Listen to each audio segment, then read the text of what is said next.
next time and try quickly to say one thing personally. My mother passed yesterday. She's the reason I do this work, and so if I'm a little bit raw today, I apologize. Please give me a little bit of grace to get through this.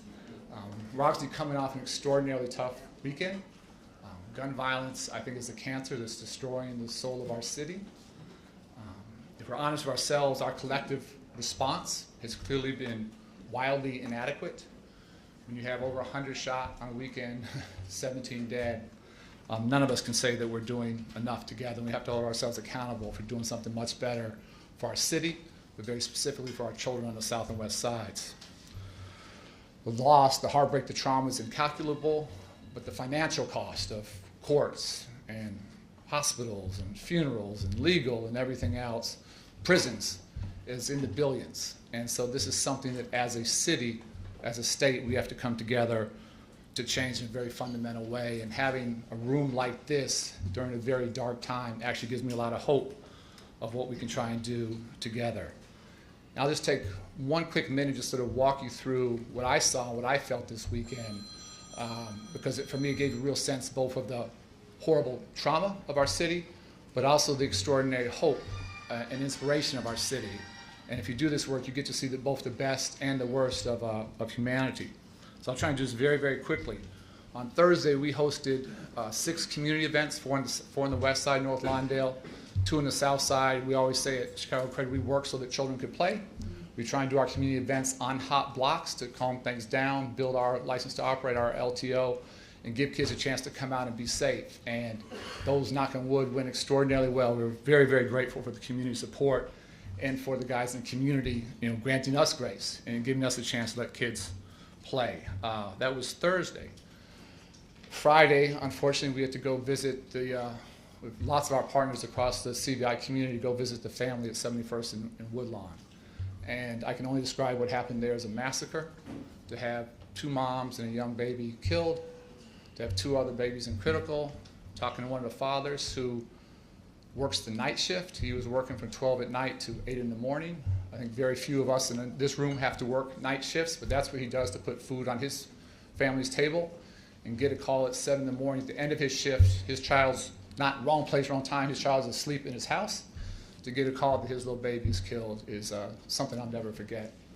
2 of the young men there happen to be basketball players. One's trying to go to college. One's a very talented 8th grader, state ranked. And to hear them talk about what they want to try and do in honor of their mother's memory is something that I'll never forget. Leaving there, went to the near west side, and I texted the governor about this. Thanks to his and the state support, all of our state legislative leaders here, we've been putting in place the FLIP program, which is a piece of the strategy. 2 neighborhoods that have been at war for a while, been able to hire guys through the FLIP program on both sides of that conflict, visited 2 of the spots, and 3 months does not make a trend, but in the past 3 months there's been a 50% reduction in violence. And to see the pride that both sides of that conflict took in those numbers coming down, and there's still work to go, it's still too much violence, but to see how happy they were, and again to see kids out there playing, coming after the visit of 71st and Woodlawn, gave me a sort of a sense of what's possible if we really empower those who are closest to the problem to actually be the solution. They're not the problem, they are the solution.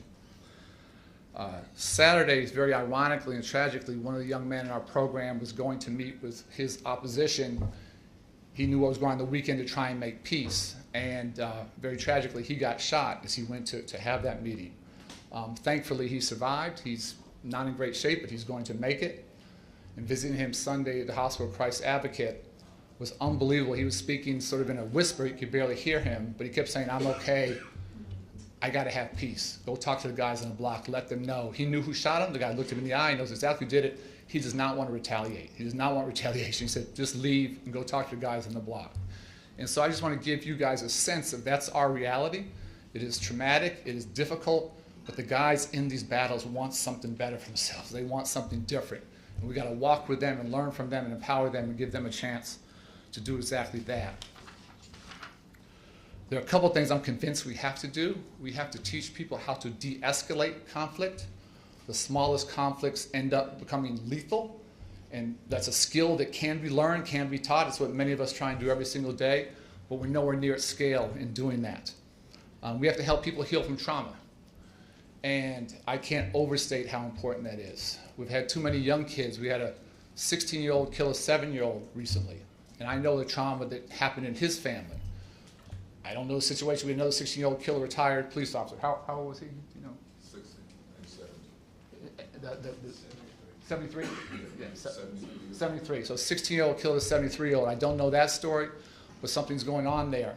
And I have no insider knowledge. This is the police chief's job, and he's doing an extraordinary job. But if we solve what happened at 71st and Woodlawn, I wouldn't be surprised at all if that's another 14 or 15 or 16-year-old dealing with recent trauma and handling it in exactly the wrong way. So helping people heal from trauma is critical. And then finally, we have to continue to put in place non-aggression agreements and peace treaties. And the kind of stuff for all the violence we saw in the city, where we had peace treaties hold, non-aggression agreements hold, what we saw on the near west side, something that's very fresh, still raw. That's the way we're going to get to a safer city. That's our collective work together. And we have a chance to do all of this together. A couple of thanks, and I'll be quiet. We have a number of speakers. I've taken too much time, and I apologize for that. First, I'm just incredibly honored to be here at sort of Jim Crown's office and having the business community step up, to have folks continue this work in his honor. His last public appearance was actually talking about this at the City Club of Chicago with me and a few other folks 2 weeks before he tragically passed. But to see not just his family, to see the entire civic community rally behind his vision and keep this going and double down, I can't tell you how much that means to me. Secondly, just having these public-private partnerships. This work does nothing if it doesn't humble you. None of us can do this by ourselves, but having leaders across public and private sector come together, we all have a piece to play. If we can play it smarter and more effectively and more collaboratively, we have a chance to do something that's never happened in the history of the city. And finally, I always say that public safety is a public good. And we need private sector innovation to pilot some things and do some risky things. But if the data proves they're effective, we need the public sector to scale. And to have the governor and so many legislative leaders here who have taken this to heart, who have followed the data and have invested heavily in what's working to start to take it to scale, gives us a chance to do something. The final thing I'll say is that we're trying to do in Chicago what no other city has done. Violence is acutely bad here in Chicago, but it is not unique to Chicago. We need two things. We need very effective policing, and I want to thank the mayor. In my humble opinion, he picked absolutely the right person to lead the police department to help them increase effectiveness. That's a tough, tough job. It's a long way to go, but I have unbelievable confidence in this man to do that work. And we need to scale the private sector CVI work together. And in no community are we at scale. We started this work in North Lawndale. We thought we were doing a pretty good job. We were serving about 200 men. Got back to stats that over 1,250 were acutely at risk of shooting or being shot. We weren't even in the game. We weren't at 20%. We can't do it by ourselves. We're working with partners to start to scale 500, 600, 700 men there in Humboldt Park, in Austin as we move forward. We have a chance to do what has never happened anywhere in the country, let alone Chicago. So I don't want to blow through it. This is a very dark and difficult and challenging time. This weekend is about as horrific as we can get. But with that reality, for me, it just redoubles our collective commitment to try and get us to a better place. If we can stay the course over the next 3, 4, 5 years, I think we have a chance to do something that's never been done and make history, not just for the city, but for the country. Let me be quiet. Thank you for indulging me for a minute there. And we're going to have a number of speakers come up. Let me bring up Esther Franco-Payne, who's doing an amazing job as the Executive Director of the Partnership for Safe and Peaceful Communities. She'll update you on our SC2 effort, our effort to scale this work to 7 communities, starting, as I talked about, in North Lawndale, and try and reach a critical mass of the communities in the city that desperately need these kinds of resources. Esther.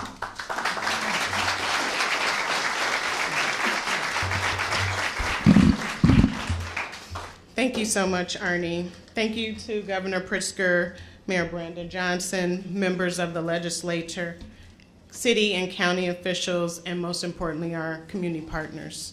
We appreciate your support, and we thank you for your partnership. As Arnie said, we cannot do this without collaboration and partnership, and we thank you for believing in this work. Esther Franco-Payne again, the Executive Director with the Partnership for Safe and Peaceful Communities. And the partnership, also known as PSPC, came together 8 years ago. 8 years ago today, We have been working on this and doing this work diligently, and our goal is to continue and to keep grounded in what we have been doing. Focused on a multi-part agenda, we began building a network of organizations to directly reduce gun violence and to build evidence of their effectiveness. Some of our researchers are here in the room, and we thank you for joining us. 8 years later, we are now part of a coalition unlike anything we have seen in Chicago or across the country. We have philanthropy, business, government, community, all united in this mission to reduce gun violence. More recently, PSPC, in partnership with the business community, has embarked upon an unprecedented effort to invest deeply in communities that are most impacted by gun violence. This initiative, as we've said before, is known as SC2, which stands for Scaling CVI for a Safer Chicago. We started our support in the North Lawndale community as the first pilot 2 years ago, and we are now expanding to Austin, Humboldt Park, Garfield Park, and Little Village, with Inglewood and New City also in the pipeline. This past February, we first announced SC2 and our joint goal with the Civic Committee to raise $100 million. Sounds like a lot of money, doesn't it? But today I am proud to say that we have reached that first milestone.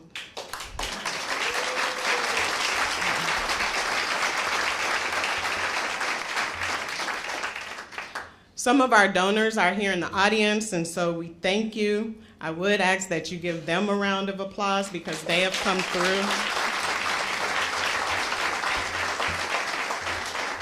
And we thank each of you for your participation, your support, and most importantly, your partnership. But we know it does not stop there. We are not done. While $100 million sounds like a lot, it is not enough to support these communities. And we know it will take much more.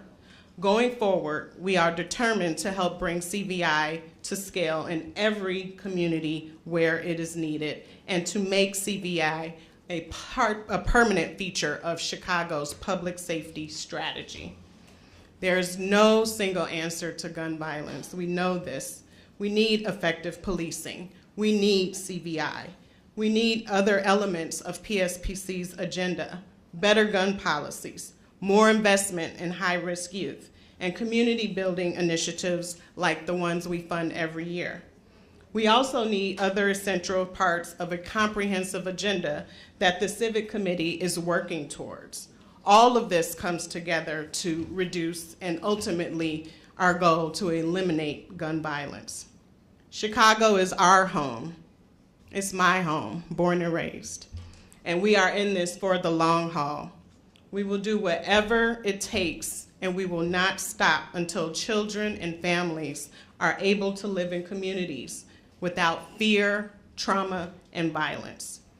Our community partners and frontline workers are doing the hard work each and every day.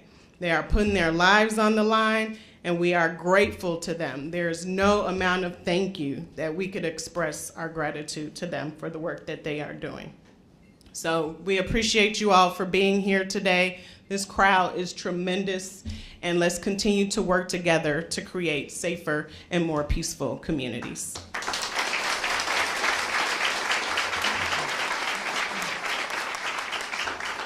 Thank you so much, Esther. It's now my honor to invite Eric Smith to come up, who's the vice chair of BMO and the co-chair of the Civic Committee's Public Safety Task Force. As I said, my personal fear was when Jim Crown tragically passed. It's a huge loss for his family and for the city. This work would end.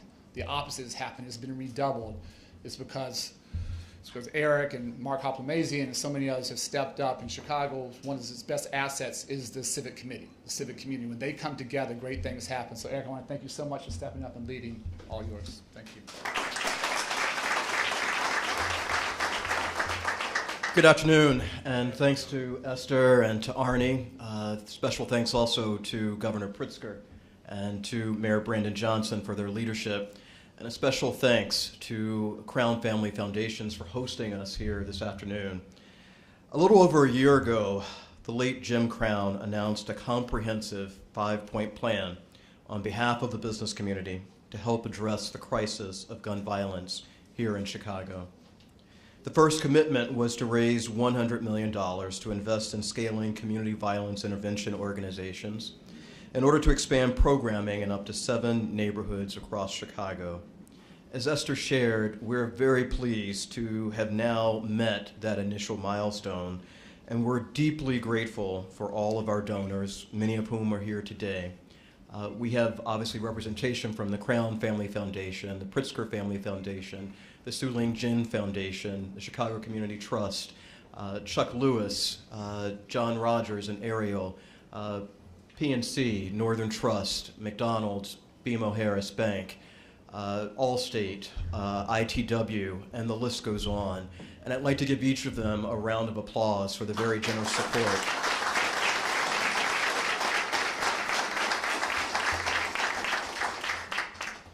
Likewise, we're grateful to our elected officials for their support and confidence.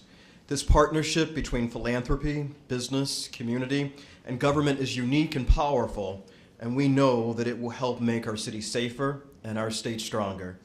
I also want to say a quick word of thanks to the consulting firm BCG, which has supported the work pro bono, and the BCG team has done an exceptional job to help us in analyzing the root causes of violent crime so that through collaboration and partnership, we could then develop and begin to implement a transformational plan of action to invest in underserved communities. In addition to Pillar 1, which calls for us supporting CVI, the Civic Committee's Public Safety Task Force is equally focused on our other 4 pillars, including Pillar 2, which is hiring CVI graduates, and that work has actually begun. Pillar 3 is hiring from the communities facing extreme levels of gun violence. And doing so, we're partnering with others like the Corporate Coalition to help make that happen. Pillar 4 is investing in those communities. And this is a long-term strategy, but it's critically important, and we look forward to sharing more details with you regarding the key initiatives. And last, Pillar 5 is supporting efforts to modernize and strengthen local policing. Here again, the work has begun, and we're grateful to Superintendent Snelling and the Chicago Police Department for their commitment to promoting effective law enforcement, accountability, and trust. We've been fundraising to support all of this work as well, and we'll provide updates on our progress in the future. But one thing is clear. The business community is all in on public safety, which is priority number 1. In order for our city and state to grow and thrive, we must reduce gun violence. We cannot ask police to do this alone. All of us must be part of the solution. And I believe it was the great Daniel Burnham who said it best when he inspired Chicago's leaders to make no little plans because they have no magic to stir men's blood and probably will not themselves be realized. So thanks again to everyone for your support. We have a lot of hard work ahead, and we're eager to move forward with our shared commitment to make Chicago one of the safest cities to work and live, and a thriving city that works for all. Thank you.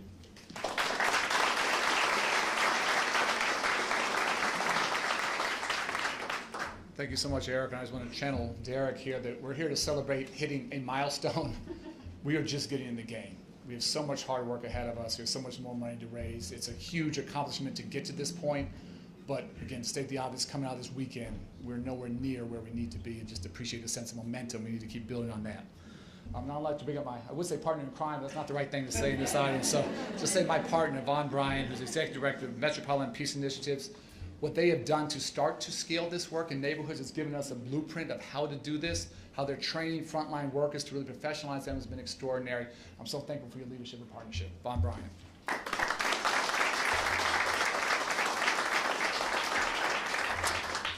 So thank you for having me. Thank you for having us. I want to echo the thanks to our donors to get us to this milestone. I want to thank you to our public and private sector partners that helped us get to this point. I want to really focus on how we got here. People talk about 8 years ago. Well, not only did the foundation community come together, but local providers got together and decided they were going to stick together in the effort of us tackling this public safety challenge. And it's really the effort for them to stick together, sacrifice their own individual interests in terms of having donations from foundations that they were getting individually.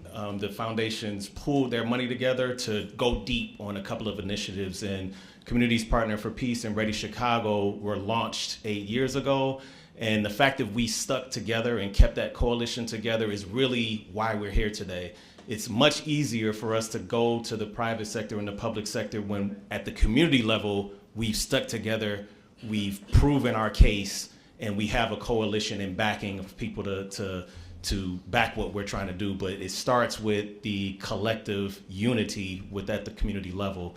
And so we had outreach, we had case management, victim services, we have a place-based strategy that we all got together, and then we've iterated on that and added behavioral health services, added workforce development, added civil legal aid to the mix. We've built the Metropolitan Peace Academy, and if you haven't seen it yet, you gotta see it. We started off in Northeastern at Kennedy King. We've been outside of the Park District, and now we finally have a home because that is one of the jewels of the work that we've done. So we have a standard of practice across our city of people who are putting their lives on the line on a daily basis to make our city a safer city.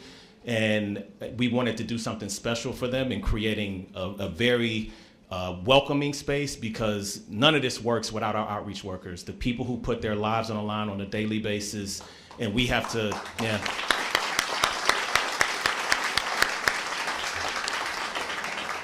we have to invest in them, not only professionally, but personally, because all of our outreach workers are the story that we want to tell. People who have lived the life in their local communities. Most of them are returning citizens. Most of the time, this outreach job is the first real job they've had.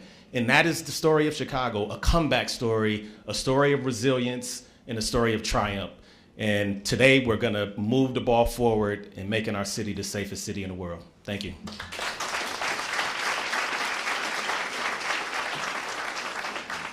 Thank you so much, Vaughn. I'm going to introduce the superintendent briefly and then ask him to come up and introduce the mayor, because their partnership is critical. The state's been amazing, but we as a city, we have to own this, and having their collective leadership is so important. I'm going to introduce him something you guys probably don't know, and we do public events like this, and they are important, but I think they're arguably the least important thing we do. It's all the little stuff we do day to day that changes things. He doesn't know I know this, probably none of you in the room know this, but I'll just say it. Coming out of this horrific weekend, 17 killed, over 100 shot, on Monday, he took time to honor a partner of his who was killed in the line of duty 14 years ago, named Thor. They trained together at the police academy, police training academy. And he died 14 years ago. Could easy to say, let's let that go. Easy to deal with all the real crises facing the city. But he took time out to go honor his fallen partner. And the only reason I know that is his widow is a friend of ours. And so just away from the spotlight, away from all this, that's the kind of man this police chief is. Please welcome Superintendent Sims.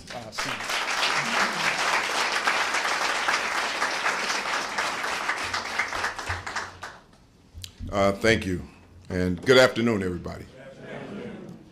First thing I'd like to say to Arnie, it shows your commitment that you're here. You know, I just heard your loss, my condolences, but even through that loss, you're still here because this is important to you.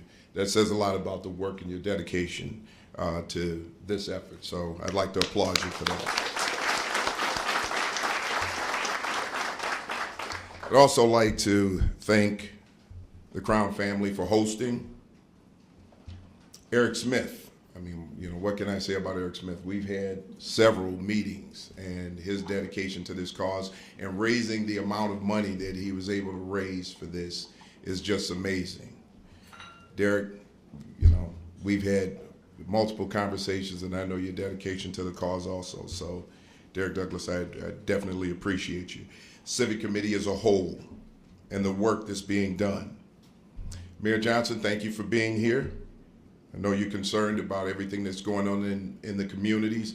We have multiple conversations about the safety of our city and our citizens within this city, our neighborhoods, and the importance of protecting our children, because we have to protect our children. Governor Pritzker, thank you for being here, and thank you for your dedication to this cause of making sure that our neighborhoods are safe. I'd also like to thank everyone here in attendance and the entire panel here. I won't spend too much time. I just want to talk about a couple of issues, and there were some things that were brought up. The tragedy that happened at 71st and Woodlawn, where two mothers and an 8-year-old child were murdered. You also had 2 other children in that home who were also shot, still fighting for their lives. There was also a 1-year-old there, but everybody needs to understand this. And luckily, the 1-year-old was not harmed. That 1-year-old was drenched in blood. Now, I say that because I want everybody to feel that. It's different when I tell you about it. It's different when you hear about it. But it really hits home when you see it, when you can feel it, when you can touch it. And then you start to understand the importance of this type of work. There are people out there, and I see some people in this room that I've done work with out there, and they've done some great work. And there are people out there now who are not in this room right now who are out there doing great work. We have to work together. I've said this a million times. The police cannot do this alone. A lot of this that you're seeing right now is not necessarily a police or law enforcement issue. This is a societal issue. This is an issue that's ailing communities. Those communities need resources. And the people in this room here today have taken a huge step in providing those resources for these communities. So what I will tell you is this: as the Chicago Police Department, we're going to be here to make sure that we're working in partnership with you. I don't want to go this alone. I don't want my officers to go this alone. And bigger than that, I don't want you to go this alone. We have to do this together. And if we're not working together, we're failing. I refuse to allow us to fail. So any opportunity that myself and the Chicago Police Department has to work with anyone in this room to keep this city safe and to help our communities that are seriously suffering from violent crime, we will be there 100%. And you have my promise on that. So again, the most important thing that we have to do right now is we have to protect our children. It never gets any easier. 32 years where I've seen violence, gun violence, I've seen murdered human beings, children. It never gets any easier. So hopefully we can help it get better. So I look forward to working with everyone in the room. And I'd just like to say thank you to each and every one of you for your dedication to trying to keep this city safe. And with that, I'm going to turn it over to the Mayor of the City of Chicago, Mayor Johnson.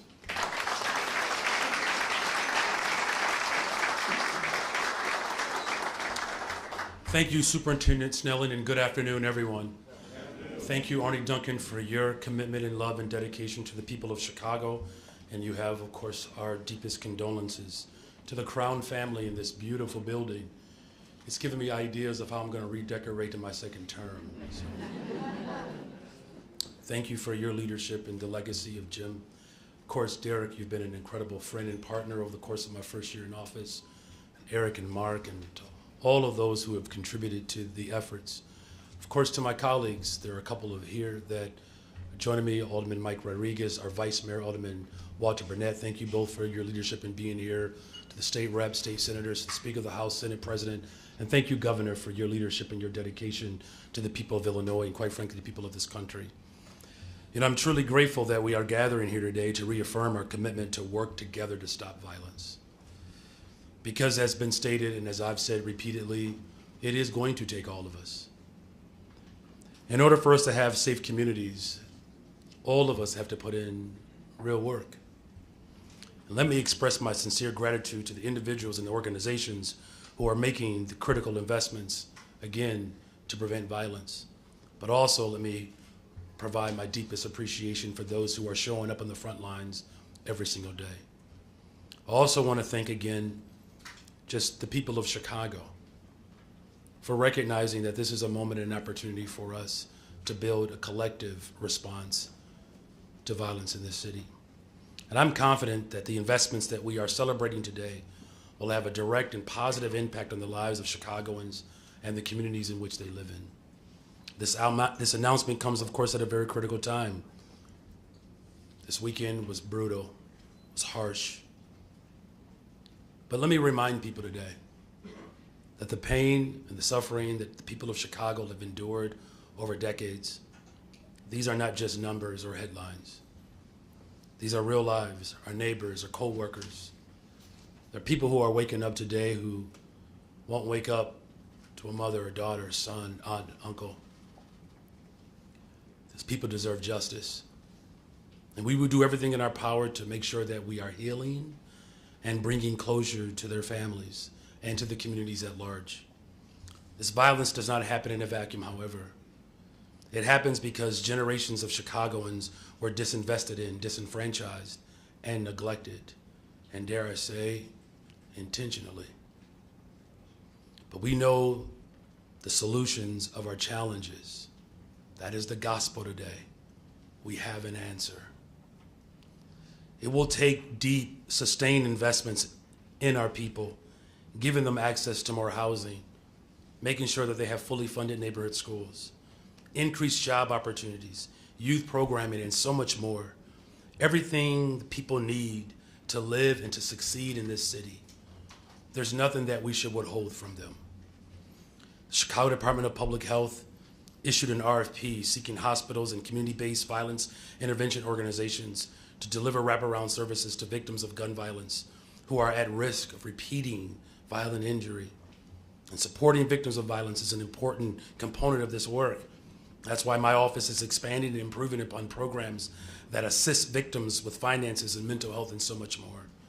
But additionally, we have invested $100 million as part of the fiscal year 2024 into CVI programs, gender-based violence intervention, and reentry programs.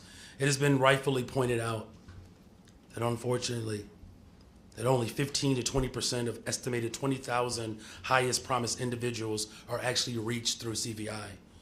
And so we know that CVI programming actually works, and so we have to do what works. I'll close with this. I'm so proud of the members of SC2, the steering committee, helping to deliver these investments and to provide the type of change that these communities need who have been suffering from systemic violence for ages. And our partnership in this mission is critical. Government cannot do it alone. Community violence interrupters cannot do it alone. The police certainly cannot do it alone. But in order for us to achieve a lasting peace, it requires all of us to lean in. It's unfortunate, though, that we live in a society in which Black death, where economies have been built around Black death. Thank you to the people of Chicago for stepping up and saying in this moment that we have had enough. The tragedy began before the bullets were fired.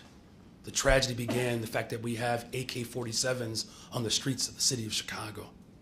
The tragedy, of course, is the fact that we do not have enough to really fully provide our people with the quality of life that they deserve. And that's why it takes all of us to make sure that we are providing immediate responses to the challenges. But we have to invest in the root causes of violence in order for us to transform this city, because that's ultimately what it's going to take in order for us to build a better, stronger, safer city. We have to transform it. We had a chance 60 years ago to invest in the root causes, and it was mocked. One of the most profound things ever said by an elected official was Governor George Wallace, where he mocked President Johnson. When President Johnson said we have to get at the root causes. And he said that people like President Johnson believe that we have crime in this country because a 10-year-old did not have enough watermelon to eat. It's not enough to just say it's enough. Where your heart and your treasure are aligned, then we know we are working collectively to ensure a safe Chicago. And with that, I'm grateful to have partners at the state level, State Representative Justin Slaughter.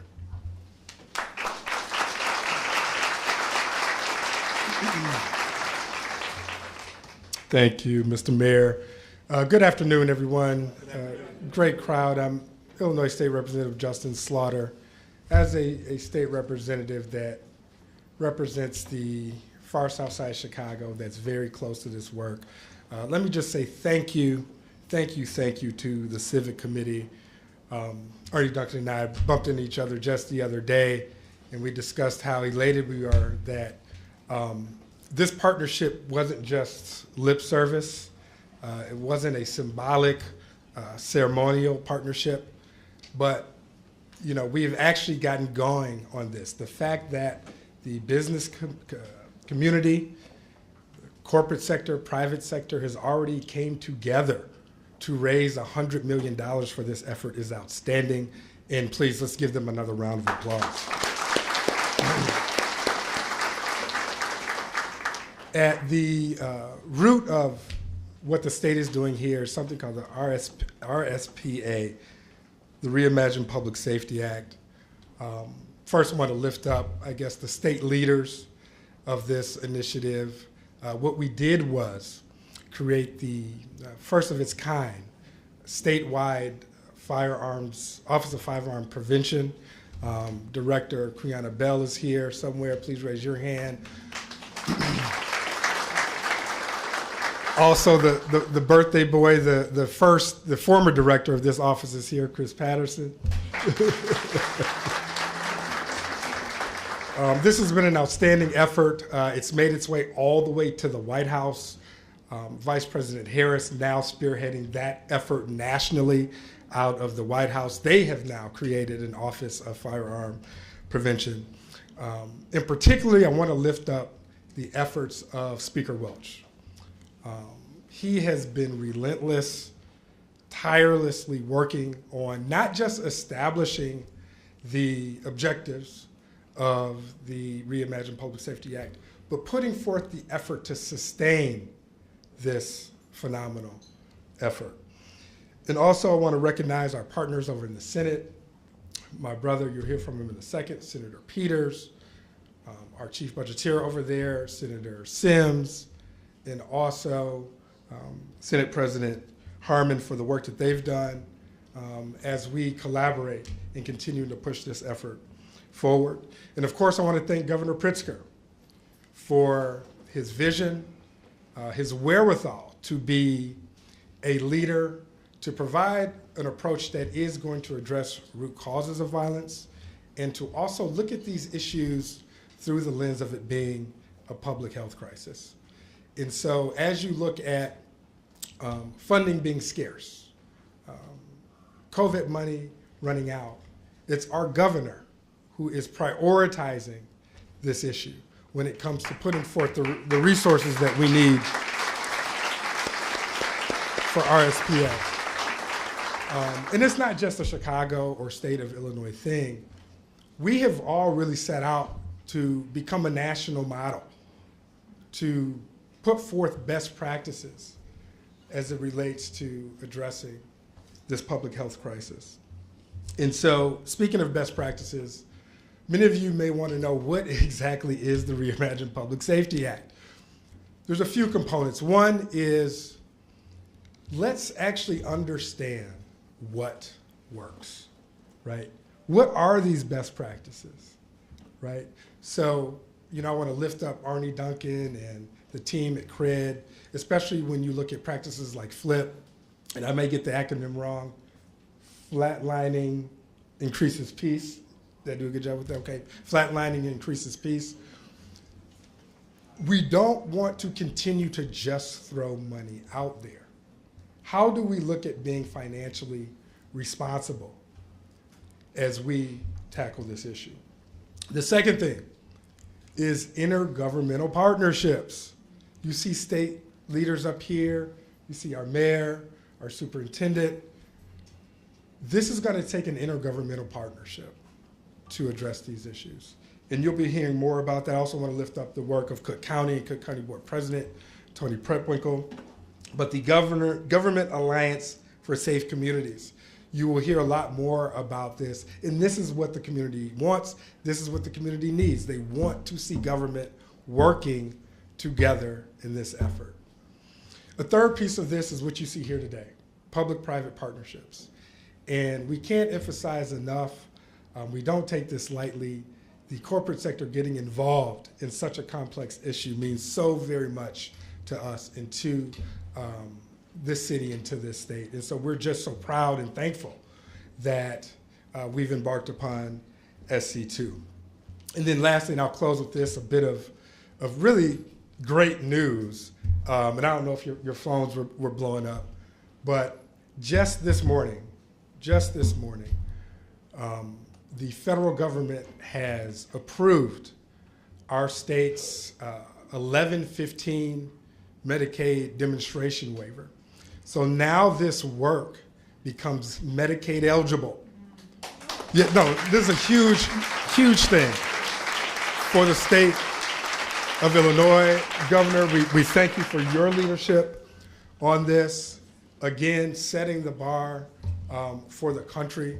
But these are the sort of innovative, strategic approaches, right, that we want to take as we continue to embark down this path. Thank you so very much to the Civic Committee. Now we turn the page to a different chapter, and it's not just about violence prevention. That's great. If an individual can, wake up and then end their day not committing violence, great. That is a great start. But interventions that facilitate and allow individuals to become positive, productive individuals. So very grateful to where we are. We have a lot of work to do, and we stand here at the ready to continue to spend important, critical time and energy and effort to push this along. With that said, I want to bring up my brother, Senator Peters.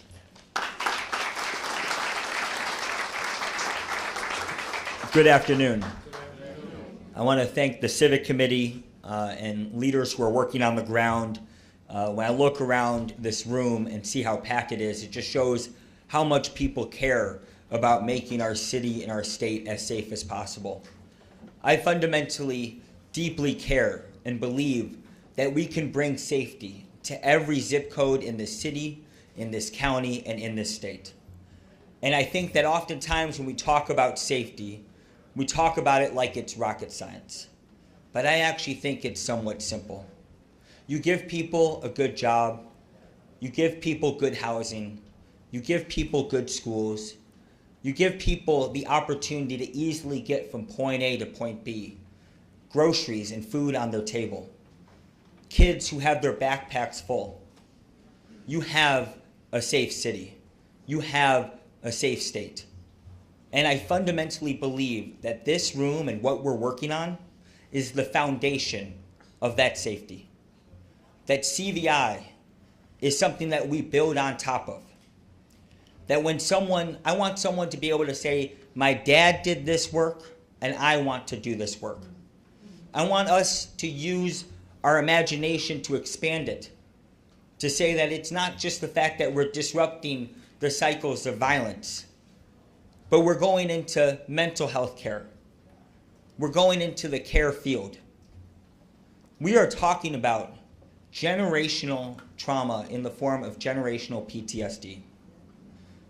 And we've been doing public safety the same way for 30 to 40 years. And every summer we have the same complaints about what we see on July 4th weekend. And I'll be honest with you, that ticks me off.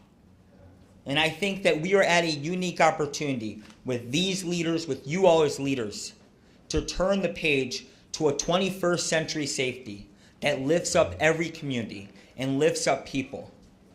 We need to remove the depressing down and sadness that comes every summer and see it as an opportunity for hope, to believe in people, to lift them up.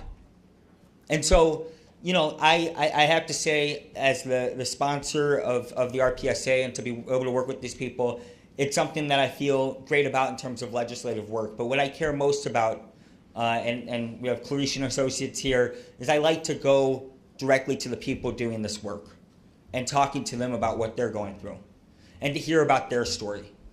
And every time you hear their story, you hear about what they've went through in life and how they want to see change.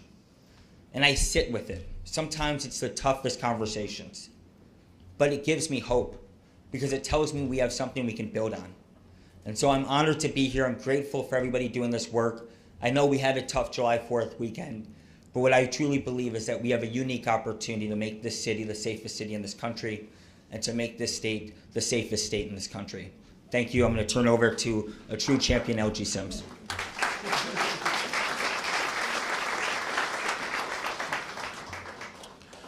Well, good afternoon. First, let me start by saying, Arnie, thank you for being here. Our condolences to you and your family on your tremendous loss. I mean, the loss of a parent is never easy, but the fact that you are here despite that loss says a lot about not only your character, but about your mother's investment in you. So I want to thank you for being here, my friend. And so I know, again, we're all here with you and express our condolences.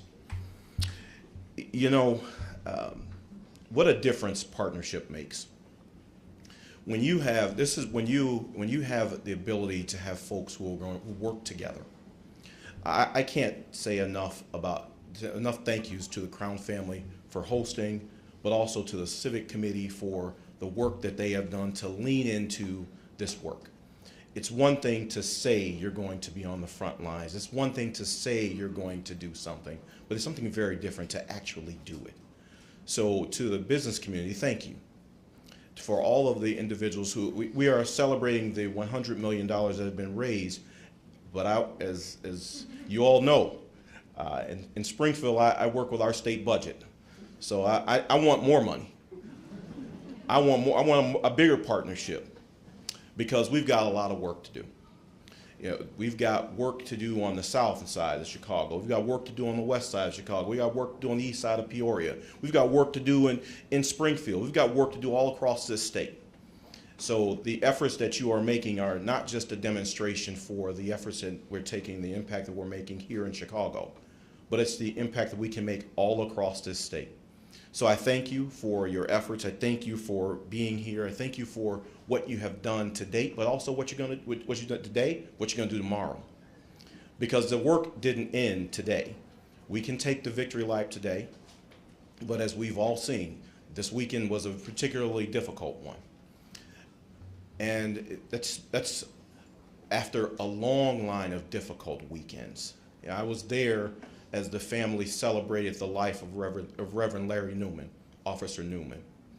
Down the street from the church that he served and the community that he lived and the community that he served diligently, his life was taken. And that's why it's important for us to come together. You know, as I was sitting here today, I was thinking about, you know, the efforts that we've taken to date, and Governor Pritzker, you know, what a difference a governor makes.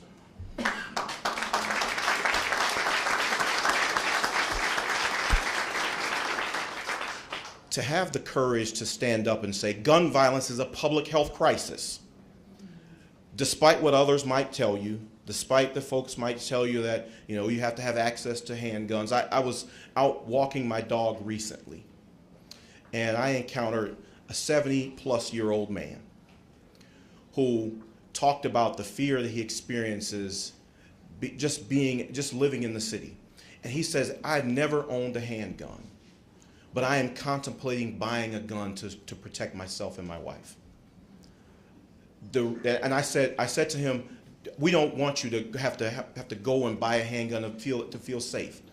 I said, you have individuals, and this is where I have to thank Mayor Johnson and Superintendent Snelling for standing up and leaning into this work. I said, you have officers who want you to be safe. You have a community who wants you to be safe, and you don't have to turn to a handgun to solve that problem. But far too many people believe that they do. And we have to make sure that that's not the only option. That's why I'm so proud of this initial success. But the success isn't done. You know, there's an African proverb that says, if you want to go fast, go alone. If you want to go far, go together. That's the only way we're going to go far, is to going together. Business, community, government, the philanthropic sector, all working together for the common good. We've achieved a great deal, but we are not done. as I close, I think back to some of the most powerful warriors the world has ever known, the Maasai tribe out of Africa. And the call that the Maasai warriors would say to one another, they would say, Kasiri and Ngira, and it would say, and how are the children? If the children and everything were well, they would say the children are well. If the children were not well, the response would be that the children are in danger. Our children are in danger. We need to stand up, and I would say that the only warriors who are rivaling the Maasai tribe right now is the Civic Committee and the warriors of the Civic Committee, who are standing up and saying our children are out well, and we are going to do something about it.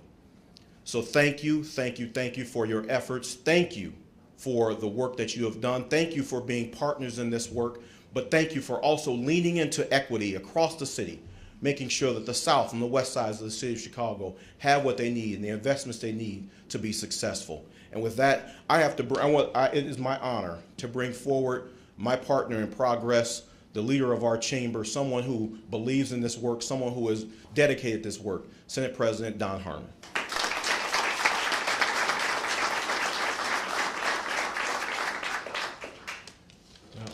When you are the 11th of 13 speakers,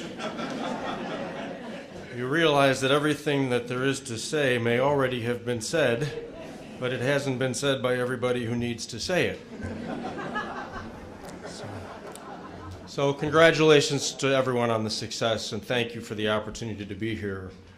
The reminders of why we need to press forward, unfortunately, come all too often. Everyone's mentioned the weekend.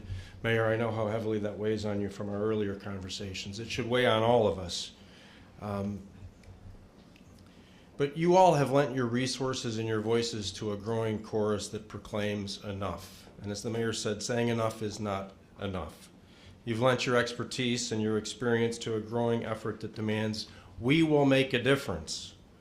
I want to echo something I heard the mayor say earlier.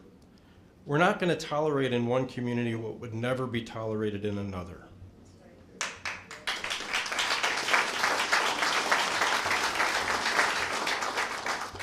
In my neighborhood, the children of Austin have the same value and potential as the children across the street in Oak Park. The same is true everywhere. A life cut short by violence is an unbearable crime and a human tragedy regardless of zip code. We all know that we didn't arrive in this predicament overnight. Decades of neglect, indifference, and misplaced priorities have allowed violence to take root and grow. There is unfortunately no overnight fix.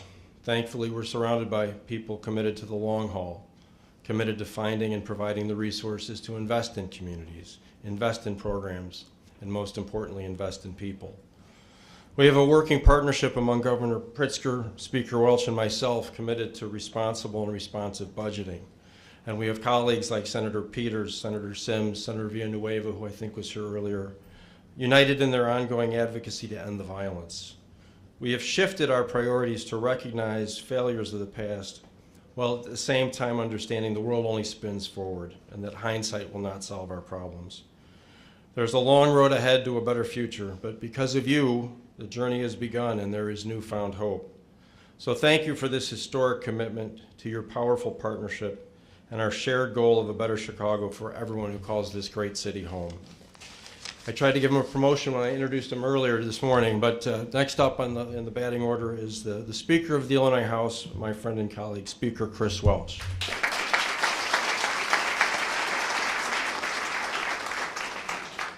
Good afternoon, everyone. I would do my best to be brief, but it really is an honor to be here with all of you, to be here with my friend and brother Arnie Duncan, Governor Pritzker, Mayor Johnson, Superintendent Stelling, my colleague across the hall, Senate President Don Harmon, Derek Douglas and the Civic Committee, and all of you in the business community, the Crown Family Foundations, to my good friend, my fraternity brother, Chairman Justin Slaughter, to all of you, dignitaries and guests, thank you all for being here. I was thinking about what I was going to say here. My staff prepared me some remarks, but I folded them up, and I'm just going to speak from the heart. because July 7th, 1984, my family's lives were changed forever. My aunt, Joyce Ann Mullen, was murdered when she left our church on the west side of Chicago. 40 years later, that murder has never been solved. She was murdered by gun violence on the streets of Chicago. And here we are, 40 years later, 40 years to the day, almost. 19 lives were senselessly lost on the streets of Chicago. How many more lives are we gonna lose? All of us in this room hope that someday that number will be zero. Every single day that I go to work, it is my hope and my prayer that that number will be zero. What's going on here today reminds me of a book that I have given to our caucus that I talk about regularly, because I want you all to understand the mindset that I have every day I go to work as the Speaker of the House. The book is called The Infinite Game, written by an author named Simon Sinek. The infinite game is different than a finite game. A finite game, we all know it when we see it. It's basketball, it's baseball, it's football. When you play a finite game, you play to win. You know, you want to win that game today. You know, that's your mindset. They call it a finite mindset. When we go to work every day, when we get to walk into that beautiful Capitol, when the mayor gets to walk into that beautiful building called City Hall, we're playing an infinite game. Our game is going to go on and on and on. Illinois has been here for almost 206 years. I'm the 70th Speaker of the House. There's going to be a 71st, a 72nd, and so on. This is going to go on and on and on. When you play an infinite game, you're not playing to win. We're not trying to beat somebody. We're playing an infinite game to be better. We're trying to leave the city of Chicago and the state of Illinois better than we found it. And so every day that I go to work, we're trying to find policies and practices that's going to make this great state better. And I got to tell you, when we did the Reimagine Public Safety Act, that's one of those policies I know we got right. And every day that I go to work, I'm going to continue to try to find ways to help get it right, to try to make things better. But as we saw this past weekend, we have a whole lot more work to do. We will only get better when we're working together. We are stronger together. And so that is why it's so important that we are here today, all of us, government, business, the philanthropic community, because in this infinite game, we are stronger when we do it together. That $100 million you have raised is a hell of a start. It's going to go a long way to helping to make things better in this great state. But we have a lot more work to do. We have to commit each and every day that we wake up and go to the jobs that we have, that we want to make things better for the people of this great state. Someone who's been doing it for 5 years, he's already made this state better than how he found it. But every day he goes to work, he's trying to find more ways to make it better. Please put your hands together and welcome my friend, Governor JB Pritzker.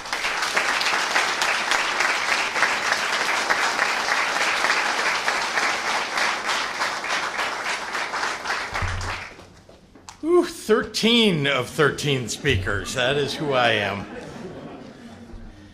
I will try to be brief, but I will also begin perhaps on a positive note just to say this is a great city.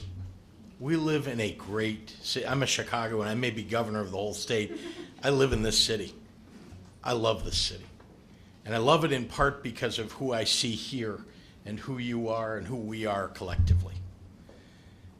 We have violence interrupters here with us, people who are working on the ground to make our city better.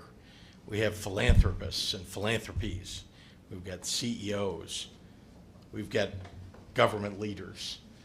We've got police. We've got Arnie Duncan, who has dedicated his life to making sure that we are getting better every day in this city. I want to thank all of you. I want to thank all of you for being here together and for showing how great this city is just by your very presence here. I'm proud to be here. I'm proud to be here in part because I get an opportunity with some Crown family members in the room to say, Jim Crown was my friend. He was actually a friend to all of us, but he was a personal friend, a kind and decent person, and he is the one who stepped forward to say, I will help lead the civic committee. I will help lead the business community in helping to address gun violence in this city. It takes great people to do that. It takes a great person to do that, and we will miss him terribly. I want to thank the Crown family. I want to thank Crown Family Philanthropies. We have so many great philanthropic partners that are in the room that have helped to get this effort to $100 million. As many have said, we're not done yet, but it's an unbelievably great start, and it's a demonstration of this city coming together. It is what we do. If you think back to all the challenges that we've had over many years, this city pulls together, and that $100 million is just one indication of it. To the many community partners who are here, just want to say thank you for the work that you do every day. Keeping Illinoisans safe and protected is honestly one of the foremost obligations of those of us who get elected to public office, and certainly for my state administration. All of our priorities, from healthcare to education to economic development, well, they're contingent on our success in the pursuit of public safety. Everything else is drawn from our ability to have public safety. Fostering a state where each and every resident is free to live, work, and grow without fear for their safety or their lives. What happened over this last weekend, and I now understand there are 19 lives that were lost, 89 others that were injured, families suffering and torn apart. It's a tragic and painful reminder of the urgency of the work that we're here and all about, and how much more there is left to be done. Today, I take comfort, though, in this gathering, knowing that I'm in the company of smart, passionate, compassionate, dedicated people working to uplift and advance this mission. Not long ago, we brought together community and philanthropic and business leaders from every corner of the state to put forward a slate of unprecedented holistic reforms and investments, and it was called, and you've heard it before, the Reimagined Public Safety Act, which sought to improve the immediate safety and security of our communities while also finally addressing the root causes of violent crimes. If it was George Wallace that said, as the mayor said, that we shouldn't be looking at root causes, well, we know he was dead wrong about a lot of things. This is all built on the idea that violence prevention isn't only about policing and incarceration. It should be about education and employment. It has to be about human services and mental health services.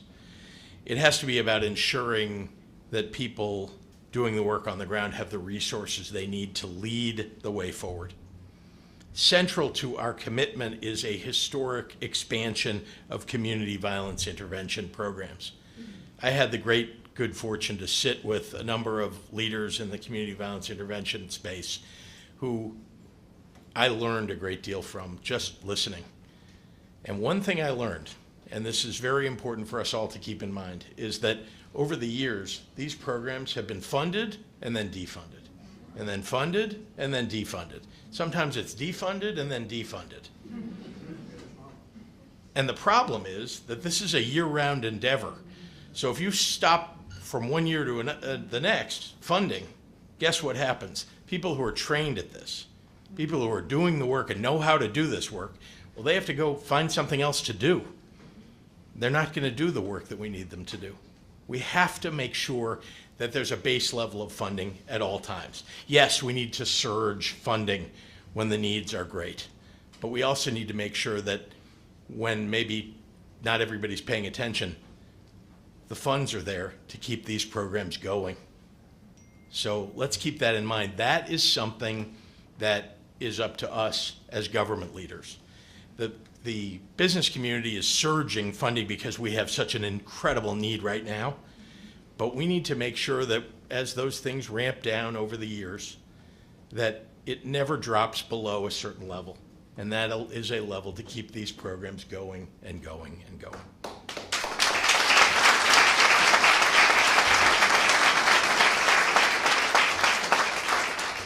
CVI is where it's at. We have a lot of other tools, but CVI is what makes us reduce crime across the city of Chicago. If we can keep this going, we will succeed. The early returns on the approach have been promising. There's a Northwestern study that was published last November that found that those who had completed the CVI program were 73% less likely to be arrested for a violent crime in the following 2 years. I'm a believer in building on what works, and I'm very happy to be doing so still today and again tomorrow. These efforts have been bolstered by the state with the RPSA by a $250 million commitment. It's a multi-year investment that we made as state government. And then, of course, the additional $100 million that's now here from private philanthropy and the business community. I'm very proud of the coalition that we've put together, the dollars that we've put together to make all this work. There is still so much more to do, but just take pride in what's already been accomplished. It's an inspiring display of all that we can accomplish when we commit ourselves to a common goal. I believe that given the proper resources and support and opportunity, our communities can and will live in peace. I know I'm an optimist. I've always been an optimist. Even in the worst of times, we know that we can come out of this, and part of it is because we're Chicagoans. We know we have broad shoulders, right? We're the city of big shoulders. We know how to take a challenge and carry it and overcome it. So I just want to say to all of you, thank you. Thank you for your belief in the vision of overcoming the challenges that we have today, that we will overcome tomorrow, for committing your time and your resources to making that possible, for being here today. And thank you for listening to the unlucky 13th of 13 speakers today. Thank you.